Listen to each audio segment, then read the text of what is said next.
Hey, thanks for joining me. We're going to continue with Xforce. We're on issue 23. While I was getting these books out and going over the one we're going to talk about today, and I was just kind of looking at the other issues that I had done previously, I just was kind of noticing how much I just love all three of these covers. I just think they look so great. I kind of think maybe the most iconic and maybe the most popular from Capullo's run on Xforce is maybe this one in the middle, the issue 22, but the one where War Machine's fighting the team, Shatterstar jumping there, the group of the X-Force kids holding up all the guns and gear, looks awesome. And then you got Domino standing over maybe a dead body of Deadpool. I don't know, we'll see. But I think these covers look fantastic. Capullo was really on fire, and it was really good stuff. But the last issues... The last one, basically, the team had discovered Cable's giant orbiting space station, and there was a big kind of fight for control over it. It ended up in the presumed destruction of the entire space station when a fight between X-Force and Nick Fury and some agents of S.H.I.E.L.D., including War Machine.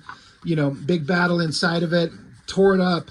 But the X-Force crew was able to dump a bunch of the equipment and have it drop through the planet's atmosphere back towards their home base. So they got, they're saying we acquired vehicles and weapons and technology. So the team actually has some gear to work with since they're off on their own, separate of the X-Men. Little side point story of Boomer, Siren, and Warpath strung up, caught by the Externals. Or Eternals, whichever one they are. It's an E-something. Who cares? And stupid Gideon is cackling over them because he caught them.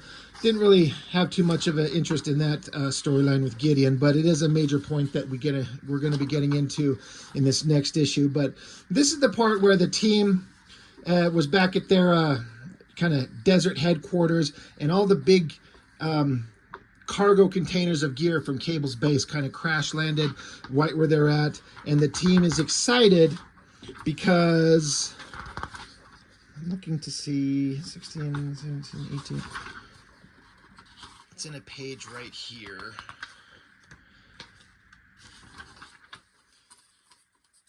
Yeah, this little side point with Deadpool. But yeah, the team, they're like unloading all this gear. So they get a jet, a tank, and some like ground land speeders. I always liked this part in the comic. I think I was discussing this when I went over this issue previously, where I always like vehicles. I say this every time there's a cool vehicle concept that comes up, but I'm a guy that loves, the Millennium Falcon and X-Wings and all the various spaceships in Star Trek, for example, or any awesome space vehicles, including stuff like cars and machines just on Earth. I grew up watching Dukes of Hazzard and Knight Rider and all kinds of things like that.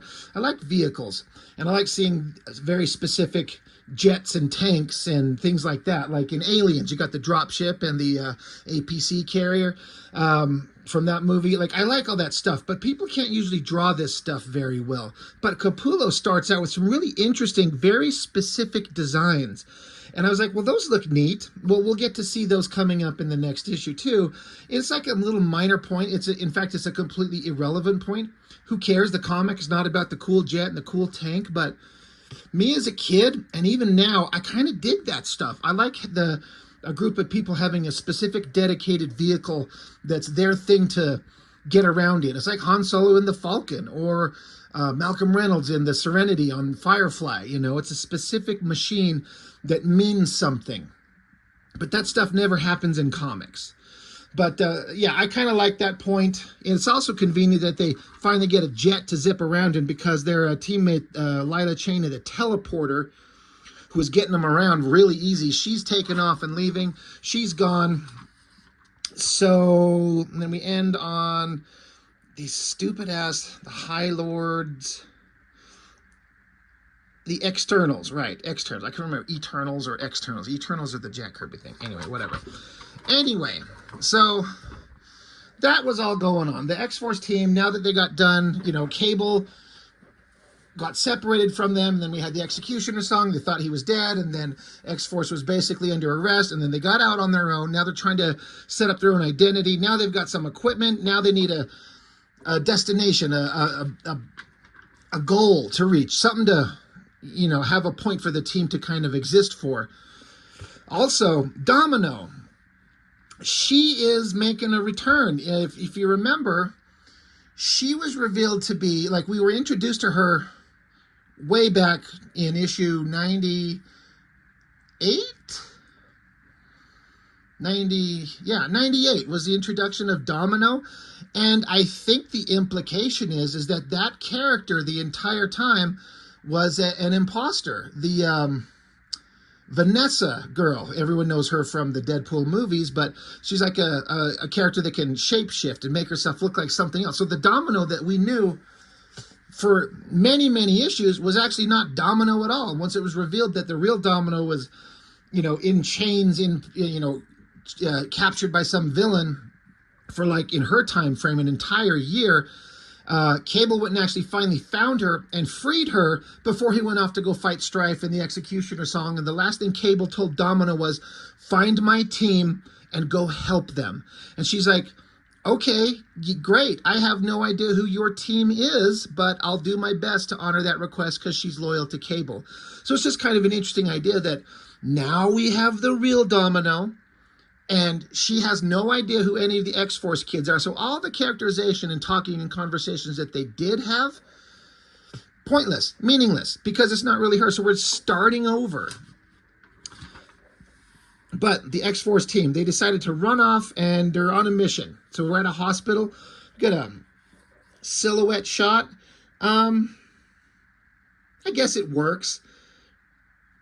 I kind of get lost. Like, I can see that this is feral here, but I'm trying to kind of figure out what the shape is. I mean, I know it's a human body, but I'm trying to, like, you can see head, arms, leg here, but this silhouette shape here. Oh, okay, I see it. It's Richter. He's standing there, and he's got his arms together because he puts his hands together like this for his freaking seismic earthquake powers. What's he going to do? Is he going to use his fucking earthquake powers to blow a door open? That would be awesome. Oh, well, I guess he can use earthquake powers to just knock some pins out of the hinges on a door and get inside. So they're sneaking in the hospital. Farrell tracks them down like, okay, this is where we want to go. They bust in. I've said this before. I don't know why that Greg Capullo likes to draw Shatterstar's swords as these flat, like, weak-looking little butter knives. I mean, everyone can draw a design of weapons however they want. I'm looking for, I've got it sitting right here. I mean, look, Liefeld would draw them with these big, long, awesome, pointy blades. They just look kind of menacing and powerful. Or if we flip open X-Force #1, like Shatterstar, again, these big, awesome blades. I love the coloring on them. They're huge. They're long. The other single blade weapon that he carries is really thick. It looks like a big machete or something like that. You know, it's got some character to them.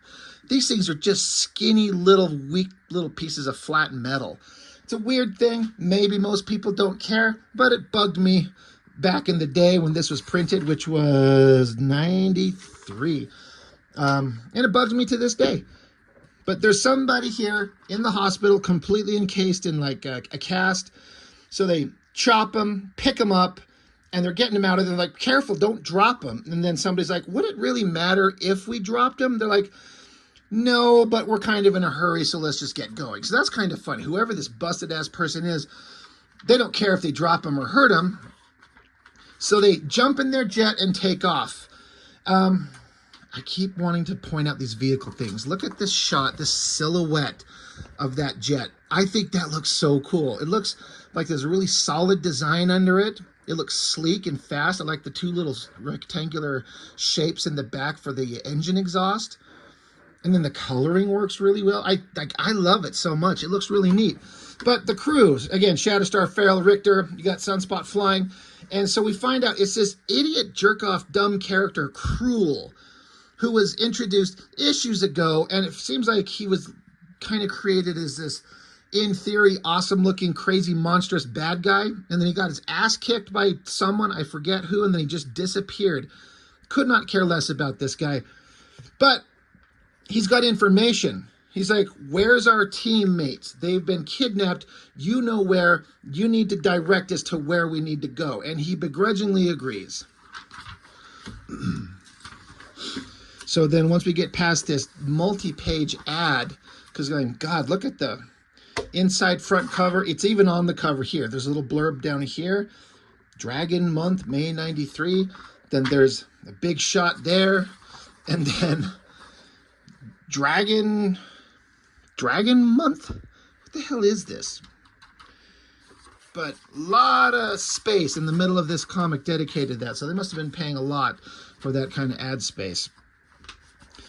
Whatever. But now we're back with Cannonball. He's on the communicator with Professor X talking about how there's the this rumor of the Externals. And Professor X is like, I've heard of them, but I've never seen anything to substantiate their existence.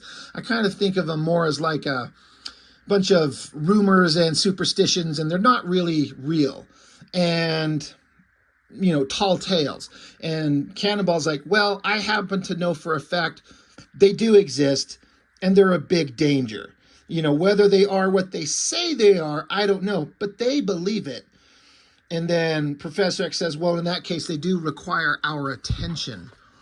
So then Cannonball decides to stand up and flex and get tough to look awesome for Professor X and say that these guys kidnapped some of our people, but I promised Gideon I would leave him alone.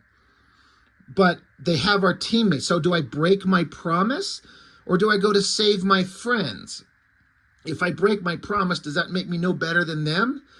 And Professor X points out, like, well, I told you weeks ago when we let you go from the aftermath of the Executioner song that you're going to face some hard choices. And now here you are. So Professor X is like, just, you know, let me know if you need help. So for me personally, I'm like, dude, if this bad guy captured your teammates, like you made the promise to leave Gideon alone, but if he's capturing your teammates, he voided the agreement himself. So fuck your promise to not bother Gideon. Just go get your teammates. But, you know, Cannonball's trying to have a moral kind of moment where he has to decide what he wants to do. As was set up in the last issue, Domino and Grizzly, they got together because Domino's enlisting Grizzly's help to, you know, track down the Xforce kids. And they ran into this team of some characters we've kind of seen and some characters that maybe we haven't. And so they're instantly in a firefight. And so I like the shot of Domino jumping, screaming, shooting guns.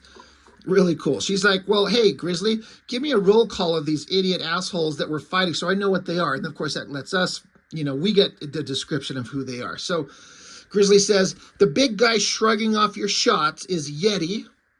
The Bodacious twins are called Double Trouble. They're symbiotic plasma dischargers.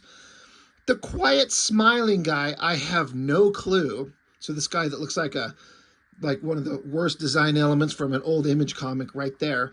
And then he says, the man on point is Tiger Strike. He's wearing an electromagnetic armor. Domino says, well, can we take him? Like, can we beat these guys? And Grizzly's like, I don't know. She's like, oh my God, you're useless. I think I mentioned this in the last issue. Capullo come up with a new design for Domino's costume. And I got to be honest, I really dig it with these open circles down the outsides of her arms and then down the side of her body and her hips. It's completely nonsensical and pointless, but it looks really cool. I really think that looks neat. So they also enlisted the help of Hammer, is another one of Cable's old teammates that we've been introduced to in past issues when he ran the Wild Pack and or the Six Pack, one of Cable's old teams that he ran before Xforce. But he got his spine shattered. And so now he can't walk, he can't do anything, but he's using his mind. And so he's kind of out in this van of theirs, plugged into all the technology, observing everything, kind of being kind of like the tech observation guy for Domino and Grizzly. And doing that through one of his monitoring stations, he can see that creepy looking smiling guy showing up behind Domino. And he's like, hey, Domino, you better duck. And so the guy, he says, just for the record, lady, the quiet smiling guy is named Killjoy. I bet Mark Silvestri's character, Killjoy, would kick the shit out of this dumbass guy. But of course, this guy looks like he'd fit right in a Cyberforce comic. But slices at Domino's back. Really dig that shot of her, the way that he kind of renders her pose and the lighting on this dark outfit of hers. Capullo's just fantastic. Even, you know, what is this, 30 years ago? I mean, I've been reviewing the Wolverine Revenge comic, where it's just all the pencil work from Capullo just in the last year. He's so much better now. I mean, some artists kind of peak long time ago, and even though they still draw, they seem to never have a defining work that in their, you know, in their later years. But Capullo is at like the absolute top of his game. He hasn't lost a step, and there's a lot of modern creators who are drawing that have been doing it for a long time. I can't say that about. So yeah, Capullo, he is just super badass. So they keep fighting this Killjoy guy. Domino hits him with something, a magnesium flare to the face. Looks like it's gas. Isn't magnesium like something that burns? Whatever. She shoots a gas in his face. Good going, Domino. But Grizzly fires above them to open up a way to get out. He helps Domino crawl and get up and out. The bad guys are shooting at them as they run away through the sewers, apparently. So I guess they're going up, and then they hit the sewer lines, and they're talking about how much they both smell. So they get in the van, and Hammer's in there, and again, he can't move. He's completely paralyzed from the neck down, but he's linked to the technology of this van. And I always thought this was kind of cool. He says systems link, 0 to 80 in 5. Peel. So he's telling the van go from 0 to 80 in 5 seconds. Poof, it takes off. The bad guys are chasing him, and then Hammer says systems link, chitty chitty bang bang. And then the van develops rocket engines, and it starts hovering off the ground, and it just takes off. It's gone. Rockets down the road, around the corner. They're out of there. And so the bad guys are like, hey, fuck you. We'll find you. We're going to get you. You're not going to get away. Yeah, I'm sure we're really concerned. Then we get into the external characters, Gideon and whatever this idiot's name is.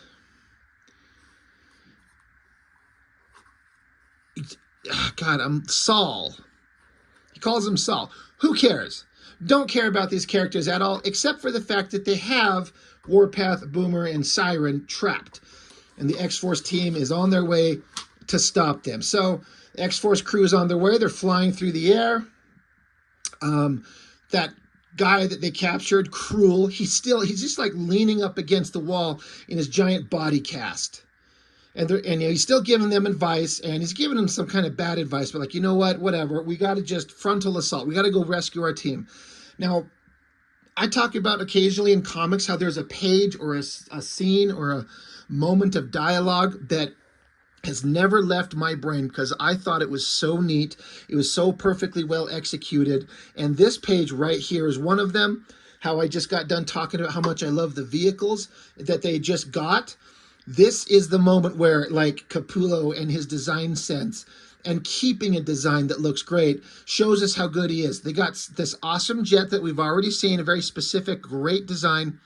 And then just like in Aliens, I was talking about the drop ship and then the APC that kind of comes out of the bottom of it. They've got that. And I thought this tank thing was such an interesting, neat design. They're, busting through the forest here. There is some weird elements to it that even as a kid, I was noticing. There's no visible wheels under it. So I was like, well, it's futuristic technology, so maybe it kind of just hovers off the ground. But as in this panel, it's showing, like, there's a bunch of sound effects of, like, pa-chum, pa-chum, like they're crackling through the forest. So I'm like, well, it must be rolling on the ground. If it was hovering, it wouldn't be making any sounds. And another nerd part of me is kind of like, there's no visible wheels, and it's like rolling through the ground like a Fast and the Furious, like, lowrider bullshit car. A tank needs to have giant wheels to go off-roading like this. So again, that's just me. Again, love vehicles and machines and how they function and how they actually work. And Even back when I was like a 15-year-old kid, I'm like, how does this thing go through the forest? It looks awesome. I love it. This giant tank turret on its top. But anyway, that aside, they're inside the tank. They find the Externals headquarters, and I love this shot of the tank just busting through it. That design looks so neat. Love everything about it. So this page, as innocuous and pointless as it is, I think this looks really cool, and these vehicle designs have stuck with me forever. I always, like, they're always in my head when I think back of the Xforce era. These things are awesome, and Capullo just renders their design so cool. Another great shot as they bust through like the living headquarters. Like, this is like the living room of this place. They're running over the couch, running over the guys practically. They bust in there. So Richter jumps out and shoots his earthquake things, and Sunspot jumps out and shoots his whatever laser power things, taking out the bad guys, kicking their ass, instantly solving the problem. Back over with Vanessa. She's freaked out. Deadpool had shown up. There's been problems. Her friend got shot and killed, I believe, in the last issue. She's crying. She's freaked out. She's sad that she got trapped up into this whole scenario that she didn't mean to. I don't know where she came from or where this character was ever introduced, if it was somewhere else besides Xforce, but I certainly remember at the time not giving a shit about her and didn't understand why we kept coming back to her. But suddenly, big giant gun to the back of her head, and it's Deadpool. There he is, everyone's favorite character. He shows up, gun to the head, telling her that he's got to interrogate her, but he's pissed off that she betrayed them and she's going to die, but blah, blah, blah, blah, blah. Just being intimidating, Deadpool and his giant idiot asshole buddy that's with him. But then suddenly they get shot from behind, and it looks like they're blowing holes through him. Deadpool got a hole blown through his body. The other guy, hard to say. But we know Deadpool can survive shit like this. But it's pretty violent. The girl, Vanessa, dives out of the way. And who is it? Oh, it's Domino and Grizzly. It's kind of funny how in the same moment, two specific characters, well, I mean, there's three over here, but two here, three here, they both show up at the same moment within like a minute of each other, tracking down Vanessa. Deadpool gets there, and big stupid guy, and they don't even realize that a giant, monstrous, grizzly-looking dude, Domino, and a guy in a wheelchair are like seconds behind him. Who cares, right? It's a comic book. Domino is pissed off at this Vanessa girl because she kind of took part in the plot to have Domino captured and strung up and tortured for like a year. And Domino, or rather Vanessa, saying that she's like, I had no choice. I was forced into it.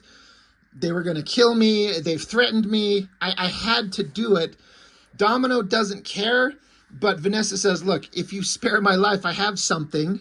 I know where the Xforce kids are. And that's what you're looking for, right? So important.